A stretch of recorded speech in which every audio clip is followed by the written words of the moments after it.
অঙ্কে দেওয়া আছে যে বার্ষিক চক্রবৃদ্ধি সুদের হার প্রথম বছর 5%, দ্বিতীয় বছর 6% হয়, তবে 5,000 টাকার 2 বছরের চক্রবৃদ্ধি সুদ কত হবে সেটা নির্ণয় করতে হবে। ঠিক আগের যে অঙ্কটা করিয়েছিলাম একই রকম, সেখানেও পরপর 2 বছর 2 রকম সুদের হার ছিল, এই অঙ্কটাতেও ঠিক একই রকম। তাহলে আমি সেই একই সূত্রটাই বসাবো। তাহলে এখানে আমি কি করব না, আমার আসল এখানে পি সমান কত দেওয়া আছে না 5,000 টাকা, পি সমান দেওয়া আছে 5,000 টাকা। আচ্ছা, আর আর1টা কত দেওয়া আছে, আর1টা দেওয়া আছে 5%, মানে প্রথম বছরের সুদ 5%। আর আর2টা কত দেওয়া আছে, দ্বিতীয় বছরটা দেওয়া আছে 6%। এটা আর এনটা কত দেওয়া আছে, সময় 2 বছর,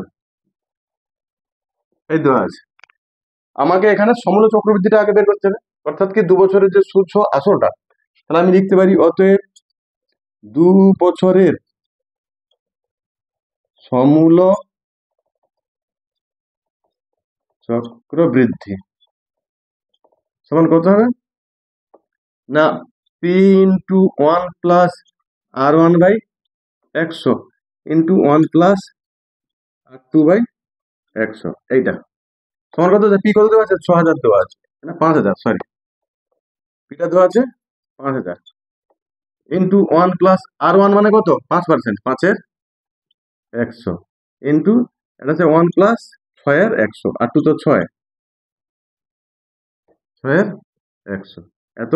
যেহেতু সব সংখ্যা বসিয়ে দিয়েছি, এবার টাকা হবে সমান কি হচ্ছে 5,000 আমি লিখলাম ইন্টু, এটা আমি একবার স্টেপ জাম্প করে দিয়েছি, 100 একে 100, 105, 105 বাই 100, দরকার নেই একেবারে গুণ চিহ্ন দিয়ে দিচ্ছি, 105 বাই 100 গুণিতক এটা কত হবে 106 বাই 100, এত টাকা। এই তো হচ্ছে। তাহলে আমি 3টা শূন্য কেটে দিচ্ছি, এটা 100 না, এটা 100 ছিল, 1 2 3 4,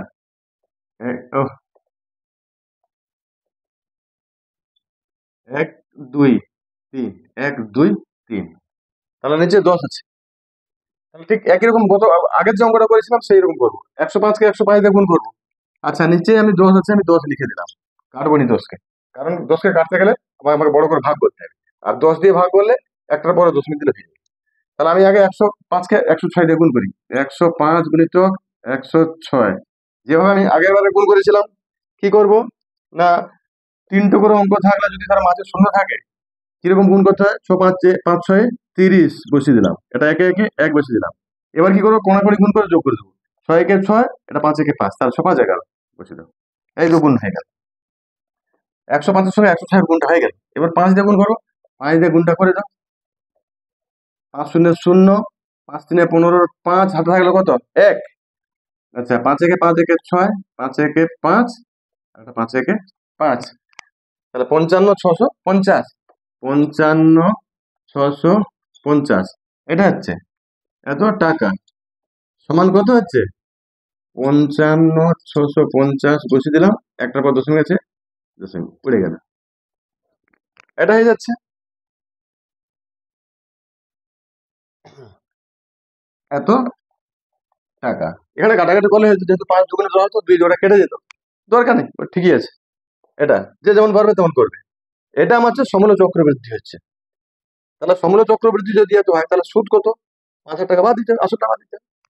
তাহলে আমি লিখে দিতে পারি অতএব অতএব 2 বছরের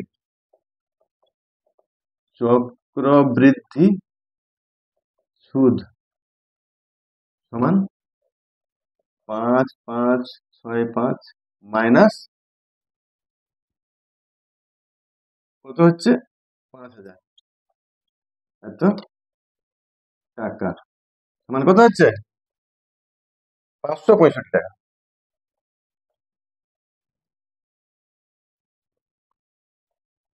এই হয়ে গেল অঙ্কটা।